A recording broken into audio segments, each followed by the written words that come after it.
famous director. The director says, "Are you an actor?" He goes, "Yes." He goes, "Well, I'll tell you this." Billy Bob Thornton said, "What would be the best advice you give me?" And the film director says, "Well, you're too ugly to be a leading man, and you're too good looking to be a character actor. My advice to you is to write something, write yourself in it, and get your career started. That will be your ticket into Hollywood." The film that he wrote was called Sling Blade, and he won an Oscar for best original adaptation. So everybody in this room, whether you want to be an artist or an actor or not, everybody in this room has stories about them or about their family. And our stories are just as important as anybody else's story of any other complexion. You have to understand that. So I would say don't be afraid to write, and then look at your career as a marathon, not a sprint. It takes time.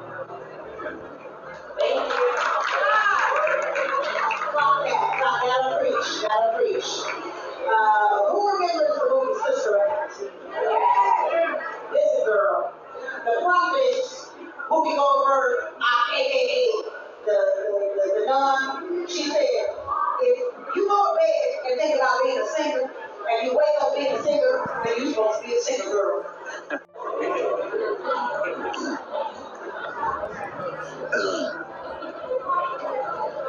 This being the third season, you have to understand, when I watch this episode here, this is the first time me watching it. I'm watching it like a fan, just like you. I'm discovering things because with a project that shoots as fast as this shoots, I often don't have the luxury to go and watch Richard's scene, even though I might want to watch it because I'm too busy working on my scene. And so I don't see what he does. I don't see what Mallory does or Kimmy does if they're not in the scene with me. So I've read it, but it's 16 one-hour episodes. I forget a lot of it. So when I watch the show, it's all new to me too. There's a lot happening in the 8 episodes that just dropped that I have forgotten about because they just sent us season 4, and now I'm reading season 4. So this is all kind of new to me. I couldn't really hear what the dialogue from up there, and I can't wait to see it when I can actually hear what's going on.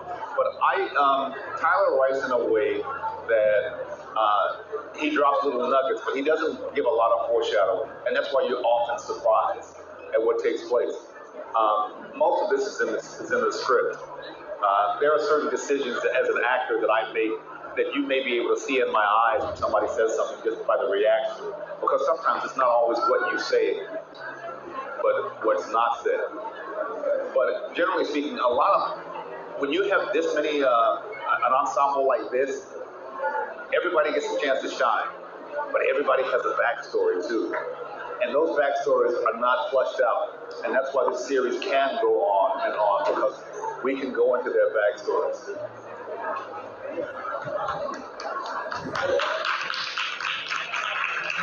So, this experience is like no other experience anywhere. There's a lot of actors in this room. We were shooting 100 pages a day.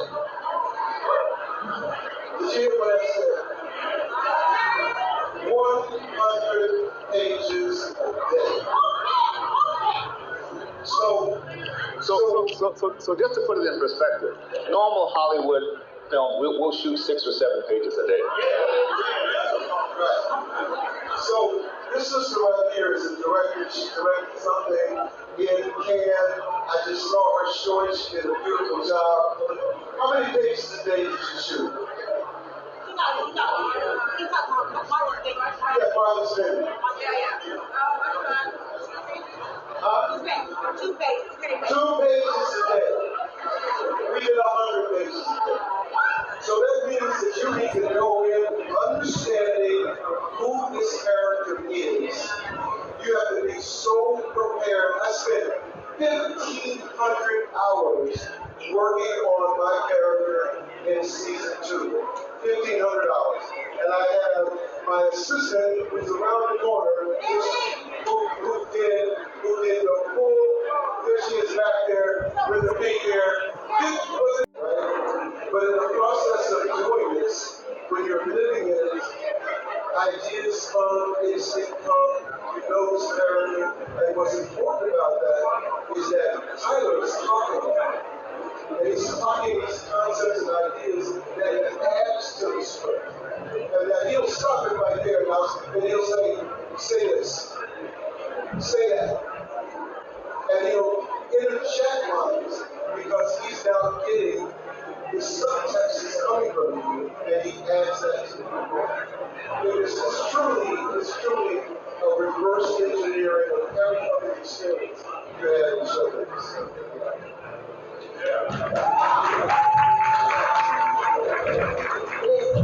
When you're doing 100 pages a day, listen, stress is not acceptable. Stress is not acceptable in 100 pages a day. You don't have time to stress, okay, at 100 pages a day. You better know your, because if the director says, hey, you do this, do that, or alters any one of those 100 pages, you don't know where you are in the hemisphere of wherever you are, you're done. And you have an ensemble this big, yeah, you're done. Okay, let's see one last question. I did, and just for the actors out there, I don't care what but the actors regarding the experience. Just because you go in for an audition and you don't get it, don't think that it can't come back around. Because I went out for Beauty and Black, didn't hear nothing. I went out for the assistant that got cast on the spot. So it's more about being consistent in the craft because you never know when the opportunity is going to come. So even for you guys watching the show, when I watch it, I'm like, she was meant to get that role and celebrating the next actor because your time is going to come. So just for the actors. But the 100 pages a day, if you guys can talk about the block shooting, Tyler will go from one setup to the next, and you have to know the entire script. So in regard to the preparation from season 1 to the comfort level of season 2, how do you feel like that helps you compare, season 1 and 2 was more comfortable, or do you feel like it was more pressure? Oh, it's less pressure at the second time because the first time you had to learn that dance. It was new, and so therefore block shooting was I blocked shot before, but not like that. But then so the first one, we prepared individually, and when we show up on the set, because we didn't huddle up and work enough with the slide, you get there and there's a lot of narrative headlines, right? And you still capture it. But the second season, we got together, we had that down, we did Zoom readings, we worked together, and when we showed up, we were prepared for that rhythm, and we knew how to make it work, and actually like it. Because the thing that he does is he starts inside and works out. So you get the close-up, and he works out to the master. And so the master's the last thing. And all he gets to the master is the entrance and the exit. With the wide shot, the master, and you work into the close-up. 40 takes later, you trying to cry that you killed it in the master. And in the close-up, you drive as a home. But with him, you get all of that intimate work out of the way, and it backs up. So it's really kind of genius. I love the way he works. A good question. The first season was the writer and the director, they owned us. The second season, he was mine.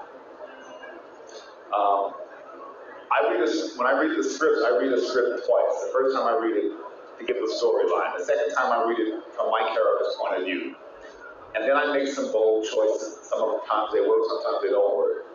But after I make my choices and we shot a season, he's mine now. I know him better than the writer knows him now. The first season was harder for me too. I found myself walking with the cane no matter where I went because I don't walk with the cane and I don't want it to look fake. I smoke cigars because I don't smoke cigars. I smoke cigars so that I can get used to smoking cigars. I lost about 10 pounds because I didn't want to be as fit as I normally am when I walk around. I try to create this character. It wasn't until 2 weeks into the series that one of the other actors realized that I didn't actually need a cane. And it was only because Tyler recognized that we were getting very tired. We had done a 13-hour day, and he saw people that their energy was down. So he decided to DJ and start playing some music. And you know what happens when you play good music around black folks. First they start singing, getting it in, and she says, I did not know that you were not crippled.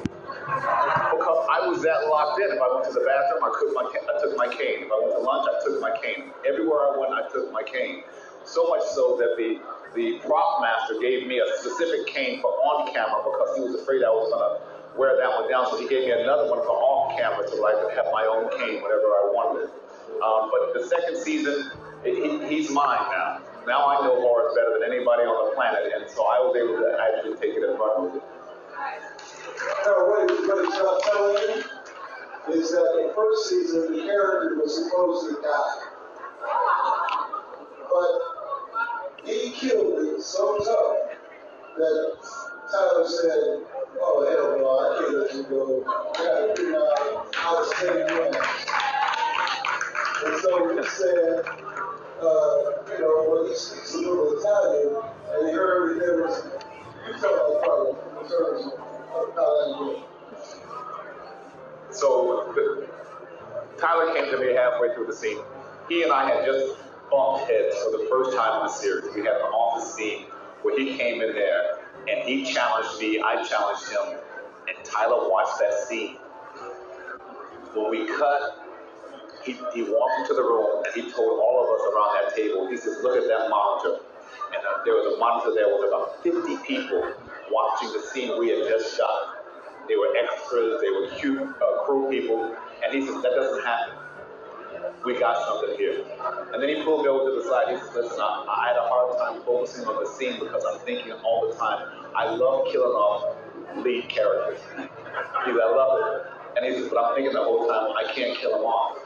I can't kill him off. And he asked me if I would continue on with the show. And I said, I would love to. It is so rare that you get a chance to play a character with so many layers. I mean, when you first met Horace, you thought he was a senior citizen on a fixed income. Then you found out that he was hundreds of millions of dollars. When you first met him, you thought that he was weak and feeble. Then you found out he ain't the one to play with. When you first meet him, you think that he's extremely homophobic. And later on, you find out he's a little curious himself, actually. So this character can be the protagonist, the villain, or the antagonist at the same time in the same role. And so for an actor to get an opportunity to play that, it was amazing. When he gave us the scene where he goes to Italy, I just texted Tyler, I said, listen, when we arrive in Italy, can I just speak Italian? The language of the land. He goes, you speak Italian? I go, well, I speak some Italian, French, German, and Spanish. He goes, of course you do. He says, I love it. Now, when a director gives you that much role, your job now is don't hang yourself. So now I had to go to work. I know I got 6 scenes where I'm speaking Italian, and I don't want somebody in Italy saying he don't speak no Italian. So I had to go to work. And that's, as an actor, you make bold choices. Sometimes they don't work, but when you make those bold choices, you got to back them up. So the scene in the first season in the boardroom when I go to talk about you killed my wife and I bring that shooter down. We went at it so tough that 2 of the women in the scene got scared because they thought we was actually going to go after each other. I remember. So I have a question for you.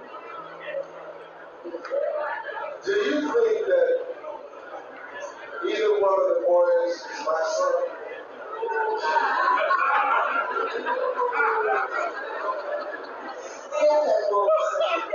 Thank you. Thank you. Thank you. Thank you. Thank you. I just want to say what she said.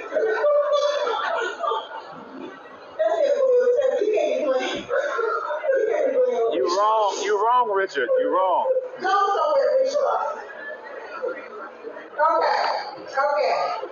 This is our Q&A session. Let's give it up for Richard Lawson and Ricco Ross.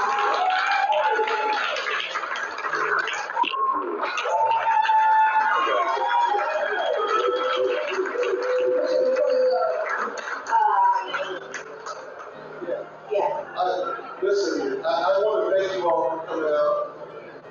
This happened in a week. Frequency, I don't know what it is. Frequency, come on, Frequency said, why don't you go and listen to me? A watch party. Yeah, watch party. Well, they listened to it. But then I said, yeah. And then it was on. So this was conceived a week ago, and we put this together, and we were able to bring out you all tonight, and it's like you all are a perfect group. I just want to thank you for coming down and sharing this moment with us, and I really, really appreciate it. I want to thank you for letting us do it. Eddie, Bizzle, Frank, at the Fox Studio. Yes, sir. It was a pleasure. Thank you for letting us do this video again.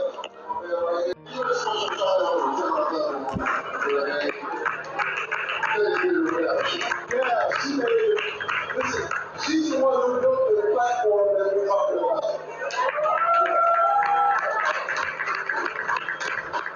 All right. We're good? Yeah, play some music. Now I need a DJ on 1 to 2. If you are watching Beauty in Black season 3, it is definitely out and it's a banger. Like, it is definitely interesting. Different scenes, like it is unpredictable. So guys, that was an interview. Beauty in Black as Harry's, and we're having a one-on-one interview with fans.